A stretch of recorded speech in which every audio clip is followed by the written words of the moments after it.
Hi, I hope you're doing well from wherever you're watching this channel, depending on the time zone. Definitely, William Ruto and Gachagua are not comfortable being on the same platform because Gachagua he feels mistreated actually. He don't want to waste his time sitting near William Ruto and giving him relevance. Instead, Rigathi is busy fighting to win the sympathy. Sympathy, not sympathy of Kenyans, but sympathy from Mount Kenya. That is exactly where his focus is. That we helped him, he's now in power. It is our vote that made him president, but he's mistreating me. So he's fighting for sympathy. And that's what makes Gachagua to sit far away from Ruto. Like today we were discussing the event where Ruto was gracing the 60th anniversary of the Kenya Air Force. Gachagua was not there, he was busy elsewhere. So with all this, we have seen members of parliament coming out to respond to Gachagua. By the way, Gachagua is the deputy party leader of UDA. So if you are a member of parliament and you resort to responding to Gachagua, it means you are answering your boss, your senior. That's exactly what has been happening. And we've seen Kimani Ichung'wah, we've seen Ndindi Nyoro. Today, we are seeing Didim's brother, the Kimilili member of parliament. And the brother has decided to communicate to Gachagua directly. He goes to an extent of even mentioning his name. And what is he saying? That during the time when Ruto was looking for a running mate, there was a UDA meeting, and they agreed that it is good for Mount Kenya members of parliament to give a candidate to William Ruto because Ruto was looking for a running mate from Mount Kenya region. So let them decide and give which person to be Ruto's deputy. And they ended up giving a different person in the name of Kithure Kindiki, but not Gachagua. Gachagua only managed to get one vote. So it was the effort, according to Didim's brother, of Didim's brother, Oscar Sudi, Ndindi Nyoro, Kibet Baruch, who convinced William Ruto to have Gachagua as his running mate. I don't know how true it's that. But that is Didim's brother's word. So after all this, Didim's brother is surprised that Gachagua is speaking the language of Jeremiah Kioni, Raila Odinga, Eugene Wamalwa, Gathoni wa Muchomba, Jack Wamboga. No, Jack Wamboga alikuwa analeta mswada ya kusema imethika nzuri ya kwende. That is the language that Rigathi Gachagua is speaking today. I want to agree with him on that point.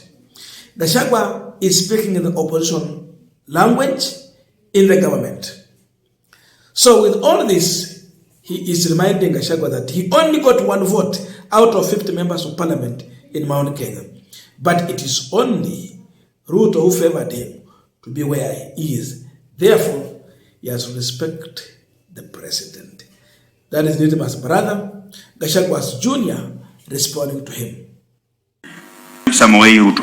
That you have begun to speak the language of the opposition. Now, we are continuing this particular discussion, but just a quick request.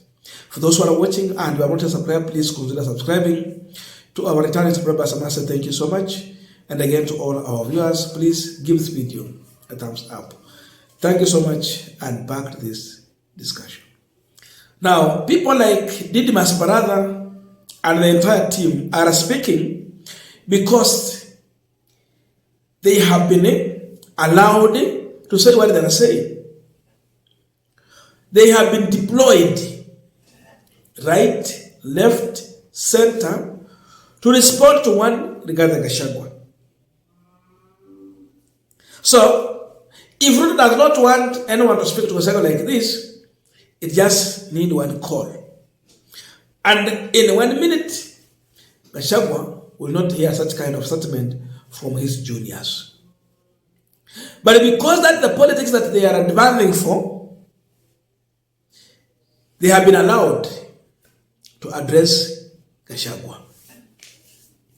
And this tells you that when you see your juniors addressing you like this, and your boss is watching in silence, then you can see, understand the owner of the dog. It is not just barking. The owner has allowed it to do so. So this is a reminder to Gachagua that if it were not for William Ruto to choose him as his running mate, he would have not become the deputy president. To that point, I want to agree, because we remember about the 2 meetings they had. It went up to even night when Gachagua had to leave. Kithure Kindiki had to leave, again come back. Kithure Kindiki, to an extent, even, called for a press briefing to distance themselves from politics because he felt shortchanged. So it is true, Gachagua was not the candidate. The favored person from Mount Kenya members of parliament who are in UDA was Kithure Kindiki, not Gachagua. But if it were not for Ruto, Gachagua would not be his deputy. Kithure Kindiki would be the man. Ruto had his own reasons, because number one, Martha Karua was coming from Mount Kenya West, kuna East na West. So choosing Kithure Kindiki from unpopular side, it wasn't safe for him. And Martha Karua was Raila Odinga's running mate. So there was that kind of fear. But above all, he had other better option than Gachagua. Gachagua just got 1 vote. So imagine all members of parliament saying no. But hiyo imepita. Saizi Gachagua the deputy president. So Ruto is reminding Gachagua that it was me who made you the deputy. But you are not the favored candidate from Mount Kenya. The only people rejected you, but I accepted you. So stop the opposition politics in the government. Didmus Barada is the only member of parliament who has decided to mention Gachagua's name openly. Kithure and Ndindi Nyoro, Kimani Chungwa, they don't mention his name, but you can understand they are addressing him. But for this one, he went direct to mention Gachagua's name. So, gloves are off. They are coming for you, Gachagua. It is serious. But then, who is the beneficiary of this? And really, how will they deal with the Gachagua to this level? Right now, this is not Gachagua that got 1 vote when he was looking for endorsement to be Ruto's running mate. This is different Gachagua because he is already in that office. The senior-most person from Mount Kenya region in Kenya Kwanza administration is Rigathi Gachagua. With that stature, he already earned a mileage. Therefore, an intimidation to Gachagua, it can also attract sympathy from Mount Kenya region. And I want to tell you, that is exactly what Gachagua is looking for. There's no any other person you can intimidate in Kenya Kwanza and manage to attract a sympathy that Gachagua can attract today. Why? He is the senior most.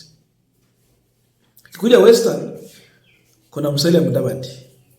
So if there was any single vote you could get, then unasikia Mudavadi anakuwa intimidated, hatapata, yote itaenda kwa Raila, hata ile moja alipata haitakuwa. So to Gachagua it's the same thing.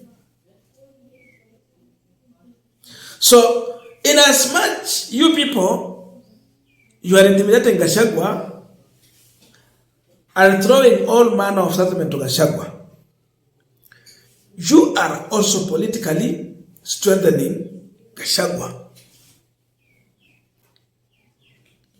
Because what Gachagua is looking for, nothing but only sympathy. Sympathy is enough for Gachagua. And that is what he's looking for, nothing else.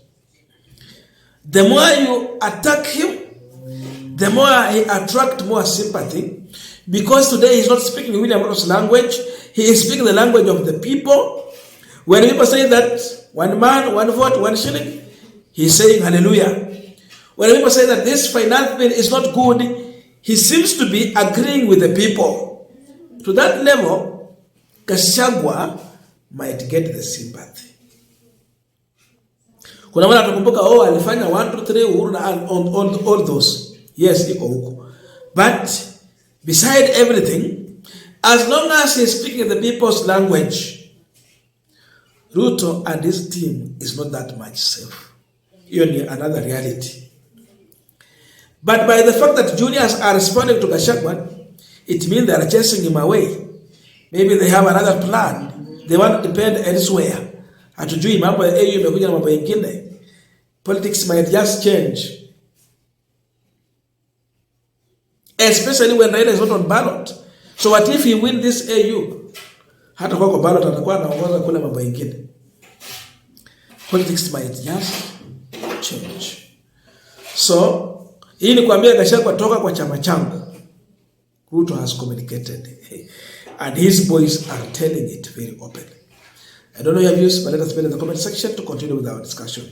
Thank you so much and see you in our next video.